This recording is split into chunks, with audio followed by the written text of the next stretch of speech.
Hola, hola, it's your girl Erica from America. Welcome to the Confidence Chronicles podcast. This podcast is all about helping you stand in who you are. Stop giving a fuck what people think about you. Start standing as your fully expressed self. As you are, as is, there is no filter needed. You are fucking awesome, and I am here to remind you. I'm a confidence coach, and I'm a bold stand for confidence, and I cannot wait to dig into today's episode with you.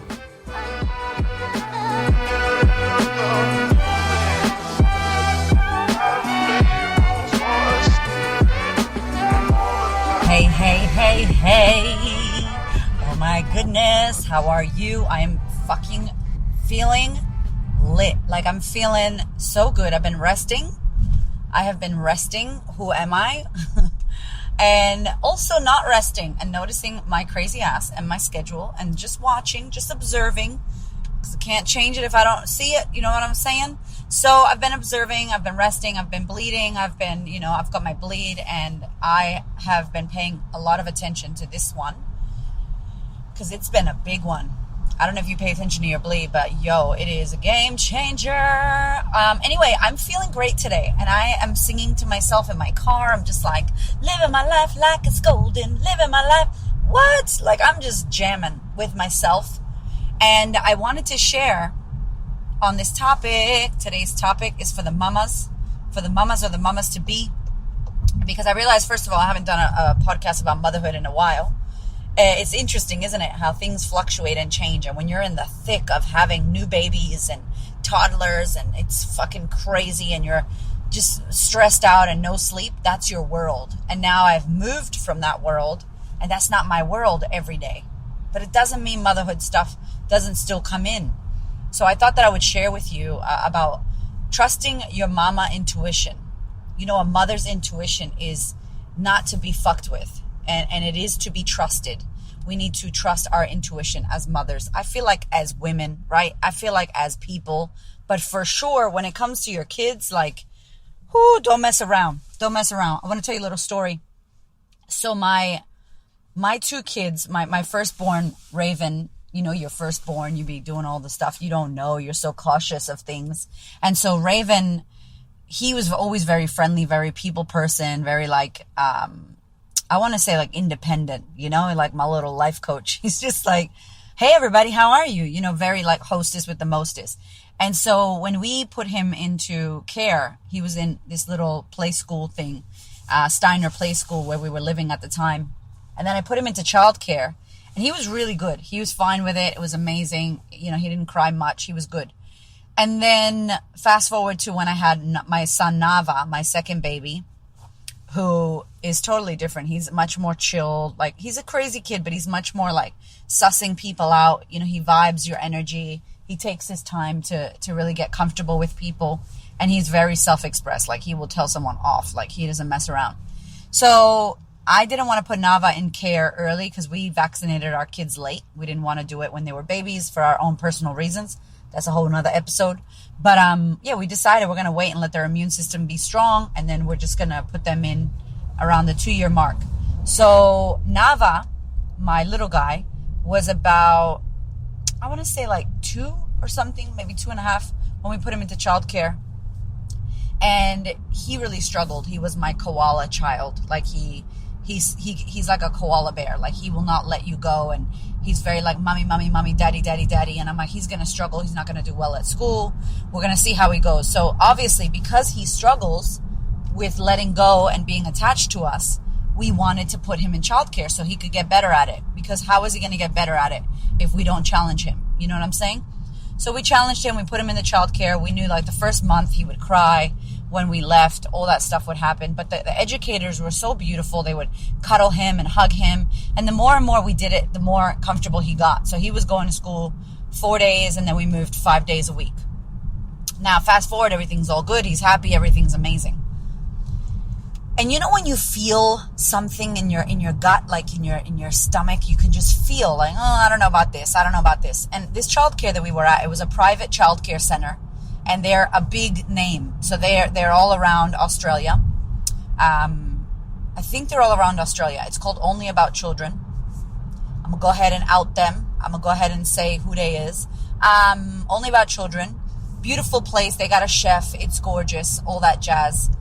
But there's things that you notice. Like they have the people, like the extra educators, the helpers that don't really look you in the eye, or they're like the immigrants, that like, and I'm an immigrant, right? I get it. Like the immigrants that just are the help, but they don't look you in the eye, and they got your kids, and it's weird. And you're like, okay, have they not done training with people? Like just shit that you notice, right? So me and Hamish are very outspoken, as we're both coaches and we're really good with the school. We know the educators. Both our kids went there. So I know this place, right? And there was an educator once that said something to our son and in front of us, and it wasn't bad. She wasn't trying to be bad. I think she actually didn't know. And she's like, oh, you're making me sad. And I just said to her, oh, he can't make you sad. That's your choice. Like, he can't make you sad. And she was like, oh yeah. And I'm like, girl, don't be putting that on my son. Like, take responsibility, but in a nice way. And I spoke to the director and I said, hey, like, just so you know, we don't say that to him. We don't say, you make me sad. We let him know that he gets to decide how he feels, and he doesn't make people do anything. And she was like, done, I'll talk to them. She was really lovely. She was always amazing, the director. And then there was a time where Raven was doing like gymnastics, and he's, Hamish has a gym. My husband has a gym. This kid is going to be doing all kinds of crazy shit from our gym. He grew up in a gym. So he's doing gymnastics, and the lady's like, Raven, you can't do that because the other kids can't do what you can do. And so when you do that, they try to do it and then they get hurt. And the parents at this school didn't really feel comfortable with the kids trying to do flips and shit. We don't mind, but the parents didn't like it.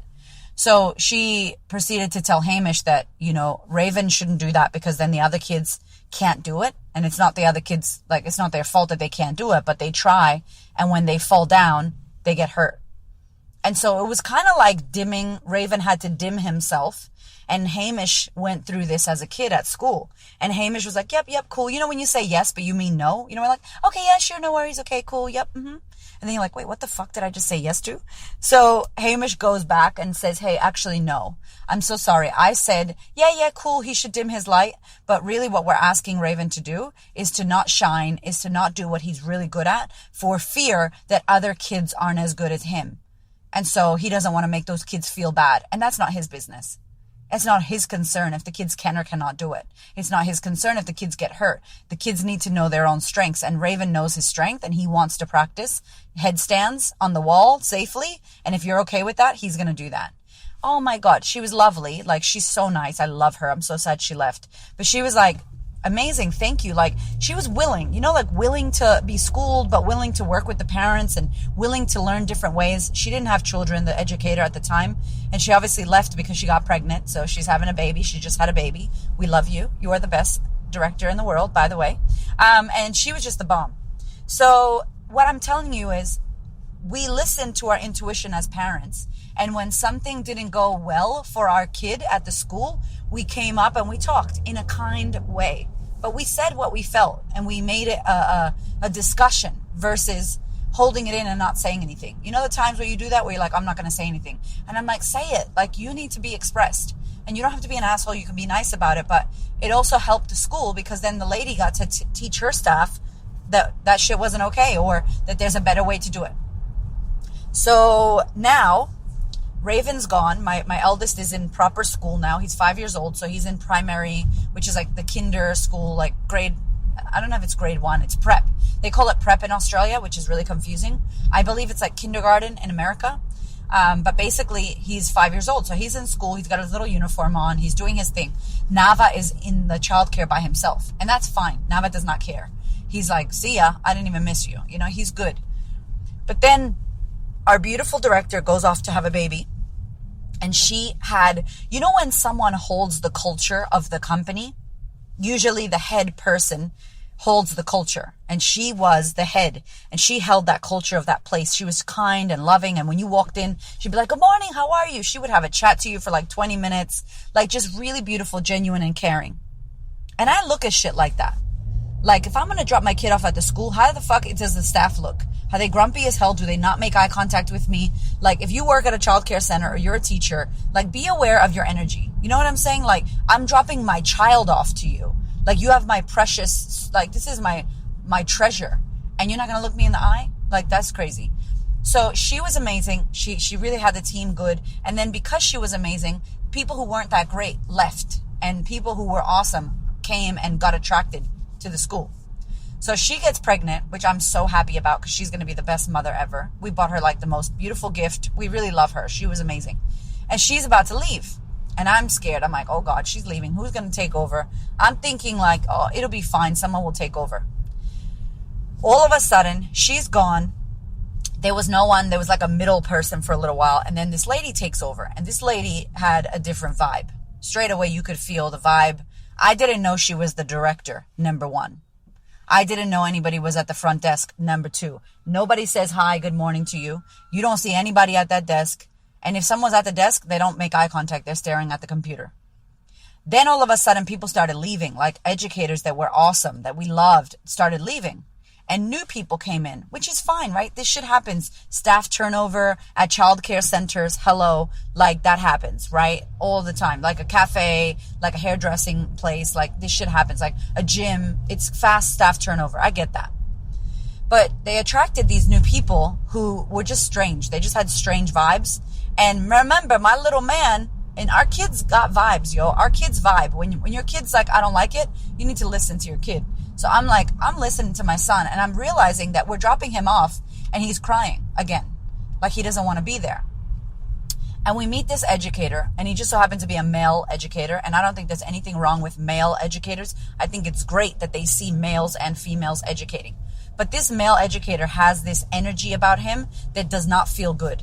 It's like an overpowering, egoic energy. And it could just be that he's a big, tall dude. Maybe it's just that. And then I started talking to him, and it was like a little bit standoffish, a little bit ego, but okay, maybe it's just the tallness. Maybe I'm reading it wrong, whatever. And then my husband, who is energy, he's an energy healer. He does that work. He's like, I don't know about that guy. I'm like, yeah, me neither. And when you get that feeling, that feeling, that little, I don't know about that. That's your intuition. And it doesn't matter if you're fucking wrong. It doesn't matter. How about you still listen to it? Because you need to tune into your intuition. Because there are messages within, there are messages within your intuition that if you don't listen to, you're going to miss it. And so this guy comes in. I'm telling you my story because I'm just wondering if any mothers resonate. Please let me know if you resonate with the shit. And I'm telling you what I did too, because I'm not just telling you, oh, be confident. This is what I live, you guys. Like I practice this shit. I do the uncomfortable stuff. And so I'm like, cool, yeah, whatever. I introduced myself. Nava does not want a bar of this guy. He's just like looking at him like, okay, whatever. And he walks away. So I didn't realize that for the whole day, Nava was going to be with this guy. And that in the afternoon, the educator that he knows really well leaves. I didn't realize that. I didn't ask what time she leaves, which I should have. So I go to pick him up, and it's the first day that he's with him. And I don't know if you have seen it, but usually educators will try to debrief the day and be like, okay, today was a good day. This happened. We're trying to get this. We're trying to do that. But homie has not met my son. It's his day one. And that's okay. I know he's trying to build rapport. So I go to pick him up. No one's there. Like barely any kids are there. And I go pick Nava up. And I'm pretty cool. I'm pretty American, pretty laid back. I'm not a very proper professional mother. I'm chilled, And I rock up and I'm like, hey, how are you? Whatever. And he's like, okay, so Nava had a good day. And I'm like, oh, is he about to give me a debrief? He doesn't know my son, but okay, let's see what happens. And he's like, he says no a lot. And he's very, he's a bit cheeky. And I'm like, yeah, he is. And I'm just playing back with him. I'm like, yeah, he is. He does not mess around. I'm like, if he wants something, he demands it, And I'm like, he's very determined. And he's like, yeah, he's cheeky. And I'm like, okay, that's a different word, but determined, I would say. Anyway, he's like, yeah, I let him know. So we're talking back and forth. He's getting comfortable. And we're talking back and forth. And he's like, I told him if he doesn't pick up his toys, he can't go home.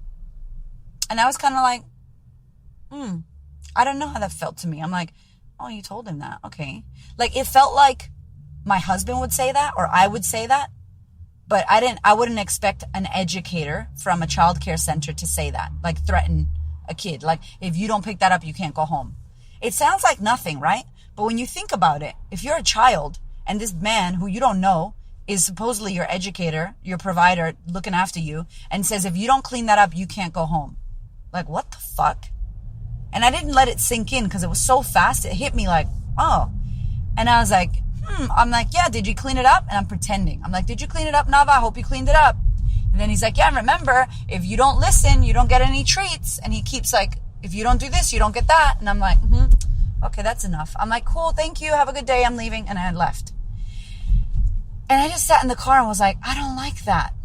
I didn't like his vibe already. And then I didn't like that. And I don't know about you, but I'm just like, that's not okay. Like, you are not his parent to be, like, parents use threats. You know, like, if you don't clean your room, you're not doing this. Like, we use threats because most parents don't know what the fuck to do. We don't go to college or school to learn how to be educators. We should be better with what we do. But a lot of us use threats. If you don't do this, you can't have a marshmallow. You know, if you don't do that, we're not going. Whatever. I expect it from a parent, but I found it so strange from an educator. I just found it strange. And it's crazy to do this podcast about this. And it's not to blast these people because they're doing the best they can. I get it. They don't know. I get it. He probably doesn't have kids. The other director doesn't have kids, the new lady. But I'm saying this because I know that a lot of my listeners are mothers. And there are times when things happen in our lives and we don't speak up, we don't speak out because a lack of confidence or a lack of, we don't want to have an uncomfortable discussion. We don't want to have confrontation. And look, the reality is we need to. So I left. I didn't know what to do with that. I called Hamish and he's like, oh, that's weird. What the fuck? I don't like that. Hamish didn't like it. He got really angry. And I'm like, maybe I should be more upset about this. Like, what's going on? I was just sitting with it. And I talked to my homie, Effie. Effie is a beautiful soul sister. She was a client. She's the first woman, actually, who ever joined the sisterhood, ever. First woman. I never knew her. And obviously, we became best friends. I love her. She's a beautiful soul. And she works at a childcare center. And she works at a community one, the one from the council. So it's not a private one. She works at a community one. And the community one is where they get paid more. And usually it looks a bit more ghetto fabulous. They don't have like chefs and shit. And it's not all beautiful looking. Like the private centers look really beautiful. But that shit could be a facade, right? So it looks really pretty, but they're not getting paid. So if the educator's not getting paid much, how happy do you think that educator's going to be looking after your kid? Do you know what I'm saying? Like, I pay attention to all that. Anyway, that shit trips me out. So Effie's like, Erica, that is a threat. That can traumatize children. Like, there are children that if I say that to, they'll be traumatized. And I'm like, fuck. She's like, you should definitely email. Send an email. And I'm like, done. Fuck it. I'm going to do it. I send an email. And I was not a bitch. I was just angry. I was like, listen, I'm really disappointed with this, this, and this. This energy and the culture has really shifted since the director has left. The new vibe that's going on there is not cool. Nava's really sensitive. Like, he needs to get to know people. This guy's trying to build rapport on day one, which I get, but like, Nava doesn't know him and then he's threatening him. Like, not cool. I don't appreciate it. I don't know what's going on here, but it's not cool and I'm disappointed. The lady writes back to me and goes, hey, Erica, would love to have a talk to you. When are you in next? And I didn't realize at the time that she didn't like acknowledge my email, apologize, tell me anything. Like, here's the thing. I run a fucking business. And sometimes my clients will write an email of concern or complain. I've had people write emails about this. Are they right? It doesn't matter. Always be kind to your client. I don't care. Even I know this ghetto-ass Puerto Rican angry bitch Erica knows this shit. Like, I would always be like, thank you so much for your email. I apologize that you feel that way. How can we work on this? Or how can I be of service to you? Or that was not our intention. We apologize. I will always apologize. Homegirl straight up just emailed me and said, when can you talk? Like, yo, are we about to fight in the Walmart parking lot, bitch? Like, what? I was just like, okay, I will be in this day, whatever. So I go in to drop my kid off. She's like, I'll be in at 8:30. And I didn't know I could see her because I wasn't going to drop Nava off. And I'm like, look, I don't know when I could be in, but I'll let you know when I'm in the next time. Ended up, I had to drop him off because something happened. I had to drop him off. And it was 9:00 in the morning. And she wasn't there. Nobody was at that front desk. And I'm like, interesting. Okay, no one's here. So I go drop him off. He's fucking sobbing, like crying like it's his first day at childcare. Okay? Like, it's horrible. When your kid's crying like that, when the staff's not happy, I started talking to other educators and they're like, we see he's sad. Everything's changed here. It's not really good. Like, everybody else is telling me, like the educators who I know for 3 years are not happy. So don't fucking pretend that it's all me, right? So I drop him off. And I'm coming down the stairs and I saw her. And I'm like, oh, hey, are you so-and-so? I'm Erica. I sent the email. I'm Nava's mom. She goes, oh, yeah, let's talk. I'm like, cool. So she pulls me into the little office. Yo, here's the cliffhanger. She pulls me into the office and she proceeded to say, so I'm really disappointed with your email. And I was like, yo, I'm a nice person. I'm calm. I'm not trying to be angry Juanita anymore, which is my angry alter ego she's a crazy Puerto Rican bitch. I was like, I'm not going to let her out. But she was really like trying to come out. Okay. I'm disappointed in your email. And I'm like, I'm sorry. Before you continue. Did you just say you're disappointed in my email? She goes, yeah, I'm disappointed in your email. And I'm like, I just said, fuck it. That's it. I said, oh no. I'm like, no. You don't get to be disappointed in my email. What you should be disappointed in is the fact that your educator threatened my child. That's what you should be disappointed in. That's what I thought we were going to talk about. And she's like, well, in your email, you said that he shouldn't have debriefed you on the day. And, that's protocol. And I'm like, whoa. You about to pick apart the email that I sent you? I'm like, listen, the whole point of this is that I'm unhappy with that behavior and it's not okay. And she's like, oh, he said he didn't say that. And I'm like, wow, that makes me even more unsettled about this place. That he said he didn't say that. That makes me even more upset. So he's lying to you and you're believing him. Well, I worked with him at another center for 3 years. So I've brought him over here to this center and he's a great educator and blah, blah, blah. And I'm just like, yo, when I'm telling you, my love, that zero responsibility taken, zero apology for the parent, zero. And I'm like, that's not a good sign. You know what I'm saying? I'm like, oh no. And I said, listen, if I could be honest, the culture here has died. When the previous director left, she took all the culture with her. Like, y'all don't even look up at a parent. Like, you guys stare at the computer or you're not there or you're late to work. You don't look at a parent and say, hi, I'm so-and-so. I'm the new director. Welcome. I do this. This is who I am. You haven't introduced yourself to anyone. This is my first time meeting you. And I've seen you at the desk. And the culture's dead. And now all these new people are here. Of course, it's going to upset the kids. There's no induction that's happened with the parents and the kids. And she's like, well, I've been doing this for 20 years. And the previous director was only here for 1 year. And I'm like, oh, okay, cool. So you're going to throw the previous director's 1 year experience under the bus when I'm trying to tell you that she was incredible? And I'm like, cool. I'm like, you know what? This is not going anywhere. I'm going to pull my son out of the school because this is ridiculous. And the culture has died. And we're finished here. Thank you so much. And I just got up and walked out. Now, the moral of the story is, who cares who's right or wrong? I believe I'm right. She believes she's right. We could both be right. But the thing is, if I didn't listen to my motherhood intuition, if I didn't vibe that first occasion, if I didn't send that email, and by the way, I hit the head office up, nobody called me back. So now I'm speaking to the Department of Education. Hell yeah, I'm going to do that. And I don't do that shit. I'm not one of those people that complains. You know how people go, I don't really ever complain. And I'm like, why not? How does change happen? You opening your fucking mouth and speaking. You complaining. You saying something. I love when I get feedback. Even if people go, I don't like this, or I don't like the audio on your podcast, or I don't like how you swear, or whatever. Great. I don't have to do shit with your feedback, but I love feedback. And so if I'm committed to wanting feedback in my business, I need to be giving it. So I couldn't be fucked to send the email, but I'm like, I'm going to do it. And then the head office didn't give a shit. So now I'm talking to the Department of Education. And is it a big deal? Maybe it's not a big deal, but guess what? That shit's not okay. There might be another kid there that is unhappy and the parent has no idea because they're not tuning into their intuition, because they're on their phone, because they're too busy, because they're working, because they've got stress from work. And maybe they're not paying attention to what their kid's feeling. Maybe they don't know how to tune into that. And if I can, of course I'm going to speak. That's what my message is about standing up for injustice and speaking my truth. And maybe that school needs to get audited and needs a fucking lesson on culture. And I'm not saying I need to be the one to do it, but if I was involved in that, it's my duty. Like, it feels like a duty to me to do that. Does it make sense? And so I'm sharing this story with you because many times as parents, as mothers, we feel something's not right. We feel like that uncle is creepy. We feel like that man or that woman or that place doesn't feel good. And I'm like, trust your intuition. And how can you trust your own intuition if you don't have confidence in yourself? How can you trust your own intuition if you're not believing or thinking that your voice matters? If you don't have a belief in yourself?